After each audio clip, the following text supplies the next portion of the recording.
Good afternoon, everybody. So today we will discuss numerical methods in chemical engineering. This is the module 2, solution of nonlinear equations. Myself, Dr. Smokjyoti Sahu. Acha. The solution of nonlinear equation mainly consists of analytical solution, graphical solution, numerical methods, bracketing methods, open methods, and we will discuss convergence criteria or notations. Actually, till our first secondary level, we will analyze by the analytical method, graphical method, and numerical method. It is not a exactly direct method. It is a iterative method because iterations, when you come to the end of the course, you will see that timing is the prime factor for any numerical calculations. So if I go for analytical solutions, so it will take a huge amount of time, but in the case of numerical methods or bracketing methods, this required lesser time if we can withstand the errors.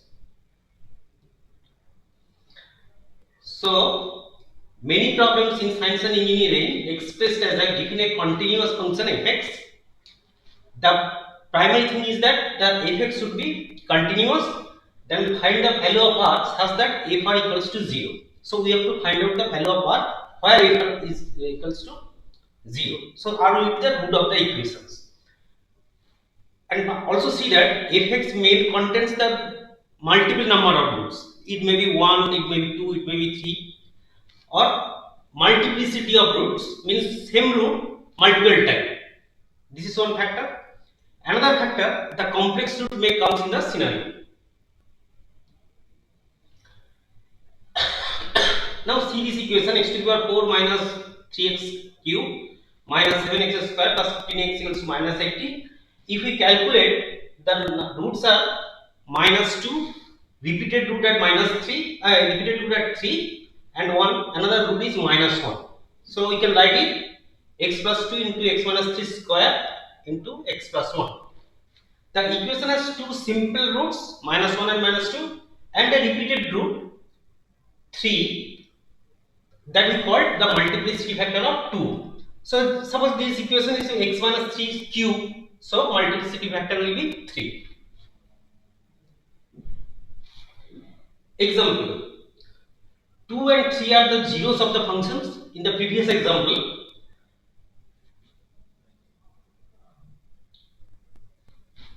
2 and 1 is the 2 and 3 is the roots for the particular equation x minus 2 into x minus 3. This is the simple roots, and this is also termed as the zeros of the function. Now the graphical interpretation of zeros. See the graph. When the axis, the function your function fx crosses the axis, x-axis, or touches the x-axis, then at that locations there is a root. So the roots are here. See these three arrows, red arrows, consist of three roots. Now here see simple zeros. See this line cuts the x-axis here and here. So has two simple zeros. One is x equals to 2 and one is x equals to minus 1. Now simple see that here the red line do not cross the x-axis but touches the x-axis. So obviously there is a multiple roots at this point. Another example, suppose fx equal to x cube. So there is a multiple roots at x equals to 0 and the root lies this equation, and this is nothing but a simple equations like the pH curve in chemical engineering. Any n order polynomial has exactly n number of zeros containing real and complex zeros with their multiplicities. This is our notes. Any polynomial with a odd order has at least one real zeros. If a function has a 0 at x equals to r with the multiplicity n, then the function and its first m minus 1 root derivatives are 0, and x equals to r, the nth derivative, note that the up to m minus 1 derivatives, that is a 0, At x equals to r, the nth derivative r is not 0. This is like if few examples are given, just previous like the previous things. Now analytical solution, which like you have learned in the class 2 level or higher secondary level, that suppose ax square plus bx plus c is a very common quadratic equation, and the roots are minus b plus minus b square minus 4ac by 2ac. This is the Sridharacharya example, and the one root is minus b plus this one, and another example is minus b minus this one. Now the graphical process, we just recalling it. So for the x equal to x cube, this is the curve. X equal to e to the power minus x. This is the curve, and this is the x curve. So this is the root. Location of the root is here. Now the numerical methods that we have already told that there is a few methods are iterative method and few methods are direct method. Here we will, in the numerical techniques, one is bracketing method. Bracketing method consists of bisection method and method of falsification. Method of falsification today we are not using rightly, and Newton's method is hugely used, and the second method that is also hugely used. But Muller's method, one and the few methods, Muller's method, Baristo methods, fixed point heuristic methods, that methods are available. You can learn it from the book. Bracketing method. Bracketing method means if the function is continuous, if we will just guess 2 points, one point is suppose A, another point is suppose B. So if FA and FB are of opposite side, then you can ensure that there must be one root inside the range of AB. But the thing is that the function should be continuous.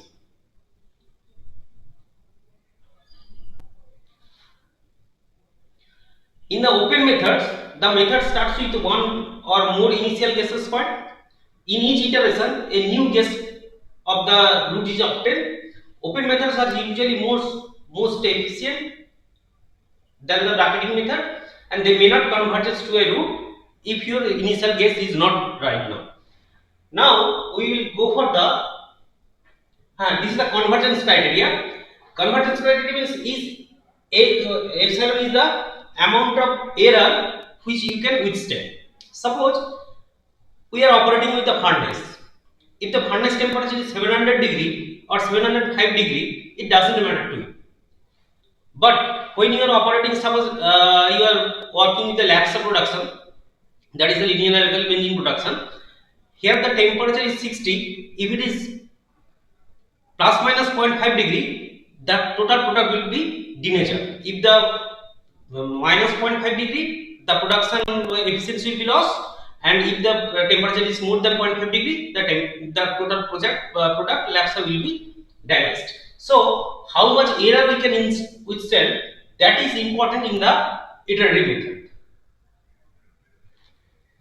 So convergence criteria, linear convergence is nothing but you know the error criteria. Xn plus 1 minus x divided by xn minus x if less than c. C means the amount of error. That is a linear convergence. Then the quadratic convergence, that denominator will be square. Similarly for cubic convergence, the denominator power will be 3. Convergence for the order p, the order of the denominator will be p. Speed of convergence, we can compare different methods in terms of their convergence rate. Quadratic convergence is faster than the linear convergence, and if your order of the convergence is increased, then the system will be more faster. Method of convergence order greater than p greater than 1 are said to be superlinear convergence. Mind it.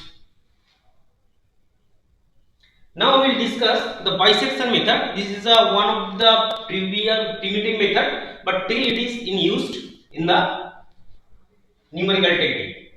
So before going to the bisection method, we will discuss bisection method is what.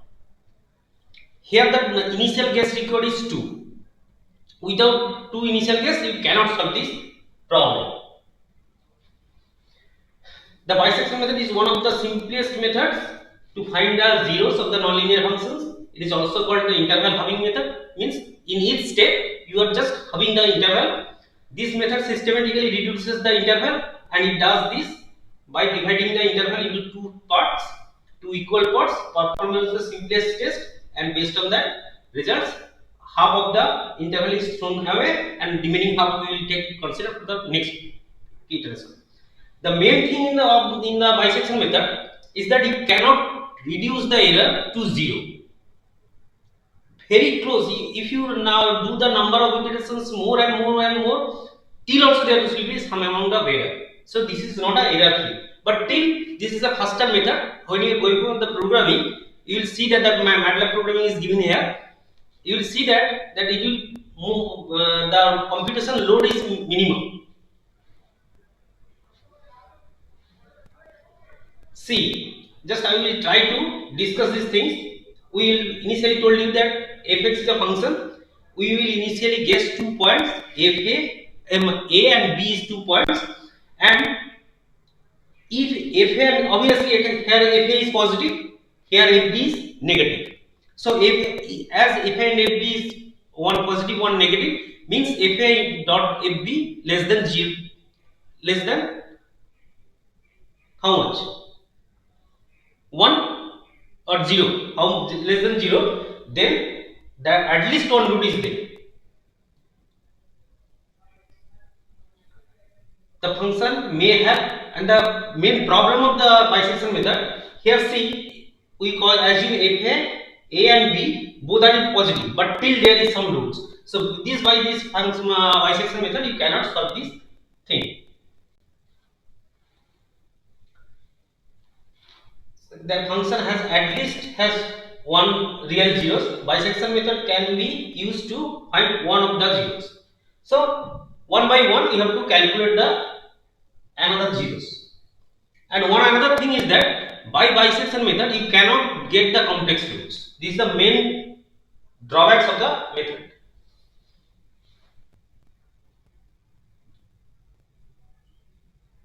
Given the interval a and b, fx is continuous on AB, f and AB have opposite signs, so there is at least one root in the range of f and AB. F and AB less than 0, this is the loop, this is the computer programming loop. Compute the midpoint of the C, that is the C point, f midpoint of the C, check the interval, f and fc is 0, the new interval is AC. If fa into fc is greater than 0, then the new interval and C and B. So end of the loop. This is a simple loop is there. Now see, here what is the functionalities? Here A0 is your initial guess, here B0 is initial guess. So what is the location of the root? So now we just make the midpoint of the A0 and B0, that is coming as suppose A1. Now f of a1 and f of a0 is positive, both are positive, but f of a1 and f of b0 is opposite side, so at least one root is there, so that is a2. Now similarly a1 and a2 is a positive, a2 and b0 is one is positive, one is negative, so another root lies between, the internal will be half, and a2 and b0, so in that range there will be loop. This is a flowchart of bisection method. Start, give a, b and epsilon value. Epsilon value means how much error you can instant. U equal to fa, v equal to fb, c equal to a plus b by 2, w equal to ac. If just previous conditions we have given, if yes, then c and w. No, then a equal to c, e equal to w. Then both are coming to the logic that if the error is less than 0, if yes, stop, otherwise go to a.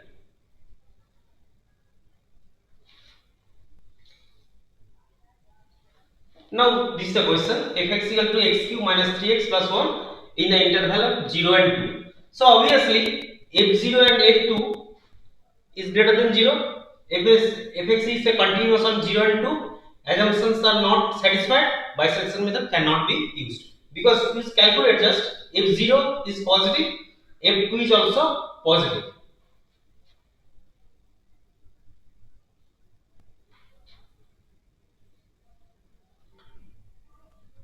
Can you use the bisection method to find the zeros of the fx equal to x cube minus interval 0 and 1? So now see, now the same problem is repeated. f0 and f1 are of opposite side, that is coming negative. So obviously the one root is lies between 0 and 1.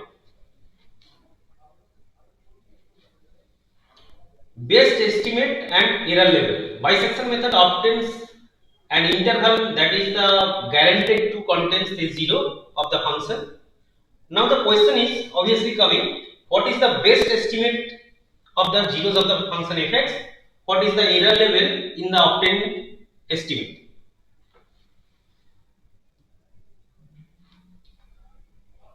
So obviously we will go for the error calculations.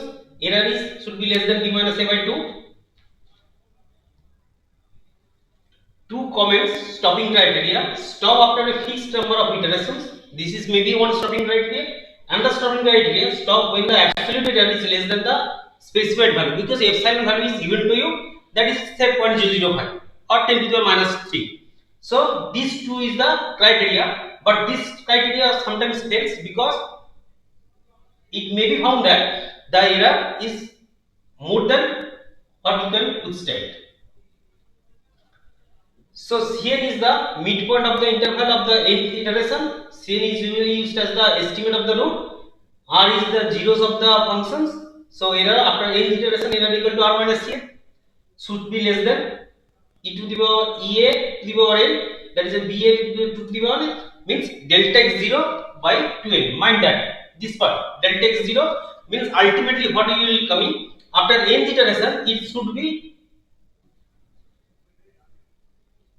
the error of the main function. Convergence analysis, that is the n is the number of iterations. How many iterations are you needed such that x minus r equal to less than epsilon? So n should be greater than log b minus n, in that is your initial estimate, initial assumptions, minus log of epsilon divided by log, because in each step we are making half the interval. So what do you written? So n is log 2 width of the interval by desired error equals to log 2 b minus a by epsilon. Now we are giving the example how many iterations are required such that the x minus r should be less than epsilon. So n equals to this one, what we have already given, that is coming 10. So n should be more than that. So number of iterations, now here we are calculating how many number of iterations is required. So n should be greater than 11. Use bisection method to find the root of the equation x equals to cos x with absolute error less than 0.02. Question: what is the fx? So cos x, how many iterations are needed? How to complete the new estimate? See, we plot the graph and you will see the root.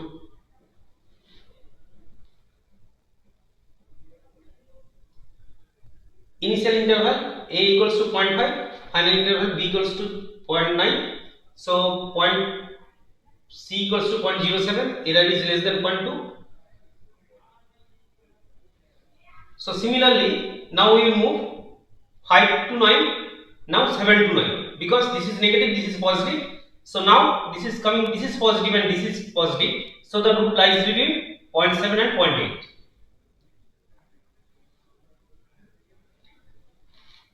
So 0.7 to 0.8, the midpoint is 0.75. This is positive, this is positive, this is negative. So root lies between 0.75 and 0.7.